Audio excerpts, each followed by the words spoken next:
বিদেশি মদ আমদানি করে সরকার লাভ করে, দেশীয় মদ বিক্রি করে সরকার লাভ করে। এই টাকা গভর্নমেন্টের ফান্ডে যায়। ওই ফান্ড থেকে এদেশে রাস্তাঘাট, মসজিদ, মাদ্রাসা, শিক্ষকদের বেতন দেয়। গভর্নমেন্টের টাকা কোথায় থাকে? সোনালী ব্যাংকে, বাংলাদেশ ব্যাংকে।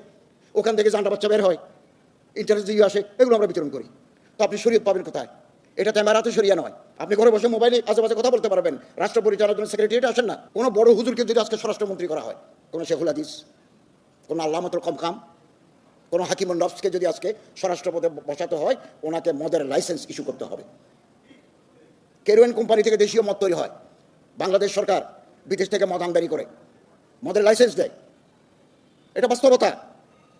আপনি ঘরে বসে মোবাইলে আশেপাশে কথা বলতে পারবেন। রাষ্ট্র পরিচালনার জন্য সেক্রেটারিয়েট আসেন না। দিতে হবে। 100 জন যদি মদের লাইসেন্সধারী লোক এক জায়গায় থাকে, ওখানে আপনি ডিলার দিবেন। বিদেশি মদ আমদানি করে সরকার লাভ করে, দেশীয় মদ বিক্রি করে সরকার লাভ করে। এই টাকা গভর্নমেন্টের ফান্ডে যায়। ওই ফান্ড থেকে এদেশে রাস্তাঘাট, মসজিদ, মাদ্রাসা, শিক্ষকদের বেতন দেয়। আমি আমার মন্ত্রণালয় থেকে কোটি কোটি টাকা মসজিদ, মাদ্রাসা, এতিমখানা, প্যাগোডা, শ্মশান, মন্দির, চার্চেস, সেমেট্রিসে আমি দিয়ে থাকি। এই টাকা কোথেকে আসে?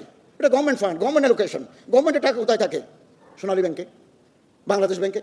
ওখান থেকে জান্ডা বাচ্চা বের হয়, ইন্টারেস্ট দিয়ে আসে, এগুলো আমরা বিতরণ করি। তো আপনি শরীয়ত পাবেন কোথায়? এটা তেমারাতে শরিয়া নয়। এটা ইসলামিক স্টেট নয়। এটা completely secular state, legacy from the British regime. একটা কাঠামোর ভিতরে দেশ চলে আসছে। শরীয়ত আমরা ব্যক্তিগতভাবে পালন করি। আপনি মন্দিরে যাবেন কিনা, it is up to you.